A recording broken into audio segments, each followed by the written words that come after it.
Hello everyone, I'm Joe Ackourey, and welcome to the Fly of the Week. For this episode, episode 34, I'll be tying the Classic Pheasant Tail Nymph. It's a great nymph that I like to tie in sizes 12s to 20s, and it represents so many different mayfly nymphs, such as your Blue-wing Olives, your Hendricksons, your Marsh Browns, and so forth. So without further ado, let's get started. The Classic Pheasant Tail Nymph. Place your hook in the vise, making sure that the shank of the hook is parallel with your tabletop, and begin to cover the entire shank of the hook with thread. I like to use olive thread for this fly. It's just my preference.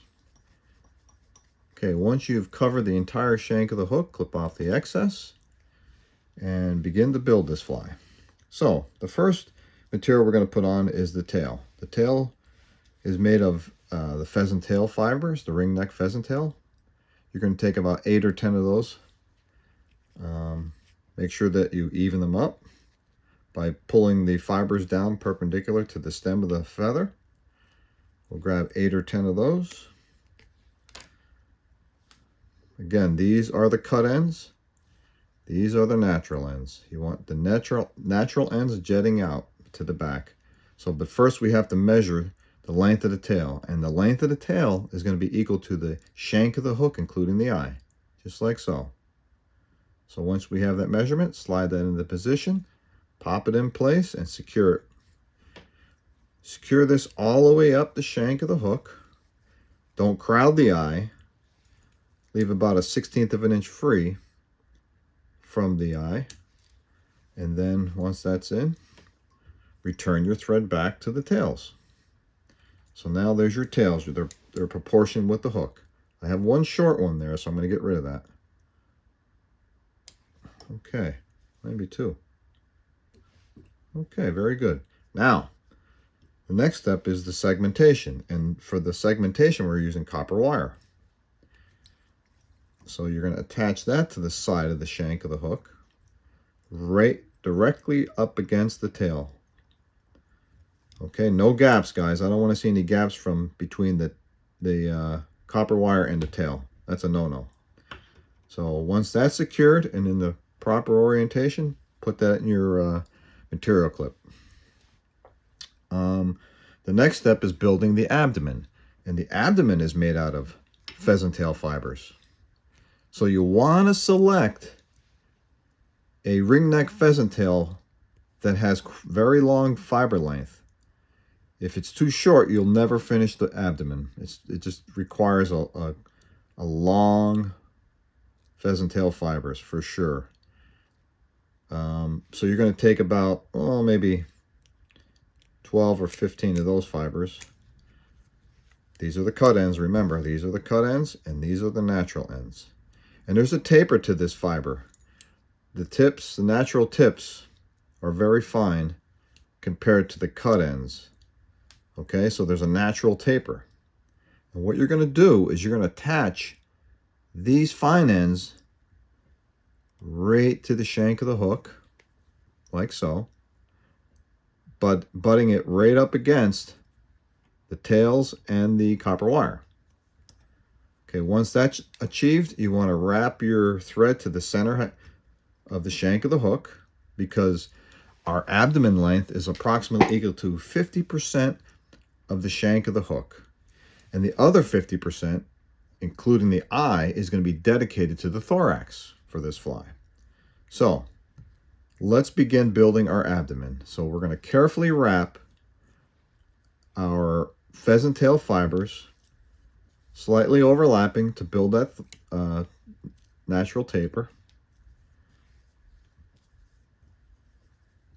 There we go. It's a slight taper, and we're going to secure that with at least 8 or 10 wraps. I'm going to cut to the chase. Here we go. It's a nice slight taper, and it's approximately 50% of the hook shank. And you can see I just made it as far as, having enough material to build that abdomen. I mean, this is a large hook. I'm using it for illustration purposes, but you get what I'm saying. Clip off the excess. Make sure that's tightened down pretty good. Now, take your copper wire and begin to segment the body. I like to put at least eight segments in, evenly spaced. If you know, do your best.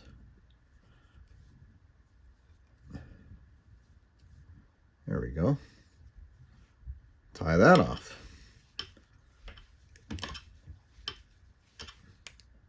Clip off your excess. And now, let's review.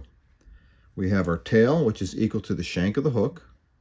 We have our segmented abdomen, which is approximately 50% of the hook shank.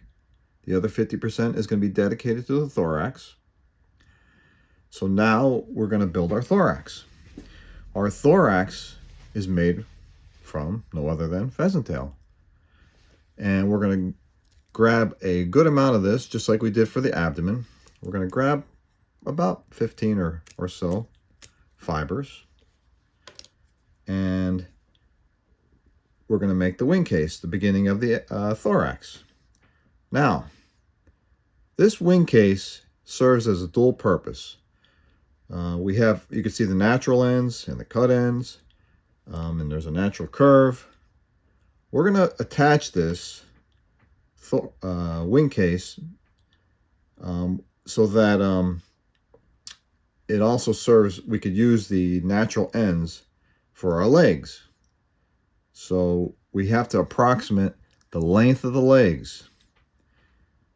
So what we're going to do is, I generally like to make the leg length approximately equal to 3/4 of the shank of the hook, including the eye. So a full length would be about there, but we're going to do a little bit shorter, like 3/4. So we're going to attach very carefully and very precisely our legs, and we're not going to crowd the eye. I want to leave a little bit of daylight there between the legs and the eye of the hook. There we go. We have the correct length, approximate. And then we're going to anchor this wing case tightly up against the abdomen. We're not there yet. Okay, there we go. Get it in the center of the shank of the hook. So there is our wing case, the beginning of our thorax. There's our legs, which are going to be folded back eventually. So now we have to start building the thorax. So the pattern calls for an underbody of peacock herl. So I selected 3 peacock herls, fibers. I'm going to even out the ends here a little bit. And I'm going to attach those to the side. And they're going to be tightly up against the wing case. Okay, looking good. So in review, we have our tail, which is proportioned to the hook. It's the length of the shank of the hook, including the eye. We have we put together our abdomen, which comprises of not only pheasant tail fibers, but also copper wire. So there's 8 wraps of equally spaced copper wire up through the abdomen that we built, which is made of pheasant tail. Then we attached our wing case. Our wing case is made, again, of pheasant tail, but it served as a dual purpose, this wing case. We utilized the natural ends.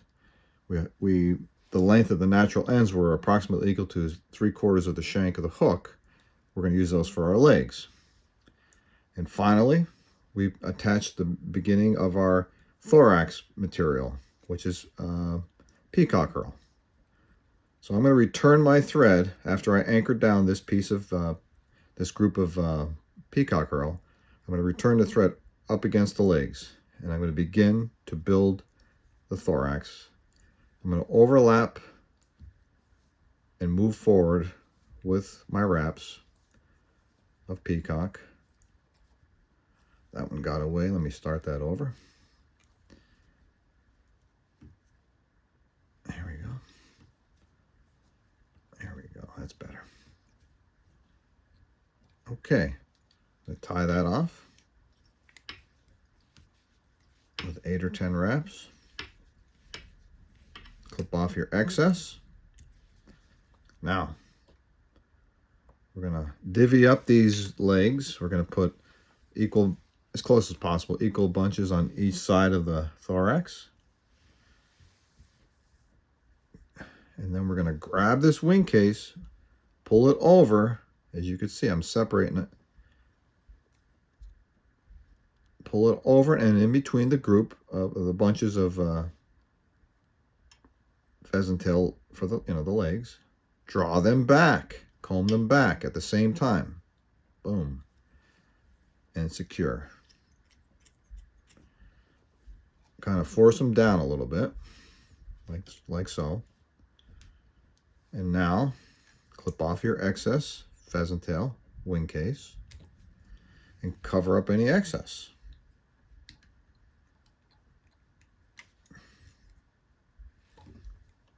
Guys, that's it. I mean, tie your finishing knot, this fly is done.